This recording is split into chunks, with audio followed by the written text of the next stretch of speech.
Hello everyone, সবাই কেমন আছেন? আজকে আমি করব পাঁঠার মাংস। সেই জন্যই প্রথমে মাংসটাকে ভালো করে গরম জলে ধুয়ে নিলাম। তারপর একে একে হলুদ, নুন, লঙ্কার গুঁড়ো, জিরের গুঁড়ো, চিনি আর একটু কাশ্মীরি লঙ্কার গুঁড়ো আর সব শেষে একটু কাঁচা সর্ষের তেল দিয়ে ভালো করে ম্যারিনেট করে রেখে দিলাম।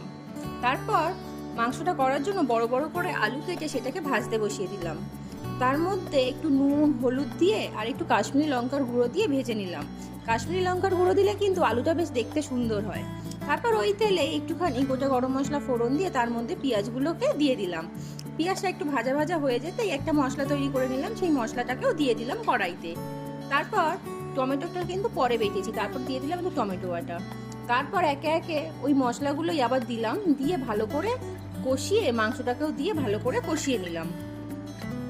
দেখুন মাংসটা যেই ভালো করে কষানো হয়ে আসবে তারপর দিয়ে দেবো ফ্যাটানো টক দই। ফ্যাটানো টক দই দিয়েও ভালো করে কষিয়ে নেব। ভালো করে কষানো হয়ে গেলে তার মধ্যে দিয়ে দেবো ভেজে রাখা আলুগুলো। তারপর ভেজে রাখা আলুগুলোকে দিয়েও ভালো করে অনেকক্ষণ ধরে কষিয়ে নেব। পাঁঠার মাংস কিন্তু যতটা কষাবেন ততই খেতে ভালো লাগবে। তারপর মাংসটা কষানো হয়ে যাওয়ার পর আমি নিয়ে নিলাম একটা প্রেসার কুকার। প্রেসার কুকারে দিয়ে দিলাম কিছুটা ঘি আর তার মধ্যে দিয়ে দিলাম তেজপাতা ফোড়ন। তারপর মাংসটাকে কিন্তু ওর মধ্যে ট্রান্সফার করে দিলাম। তারপর দিয়ে দিলাম গরম জল প্রয়োজন মতন। যতটা মাংস থাকবে ততটাই যদি গরম জল দেওয়া হয় তাহলে কিন্তু খুব ভালো টেস্ট হয়। তারপর প্রেসার কুকারটাকে বন্ধ করে 5টা সিটি দিয়ে নিলাম। তারপর প্রেসার কুকারটা খুলে একটুখানি ফুটিয়ে নিলাম। এই যে আমার পাঁঠার মাংস রেডি হয়ে গেছে। আর আপনাদের যদি ভিডিওটা ভালো লাগে একটা লাইক করে দেবেন।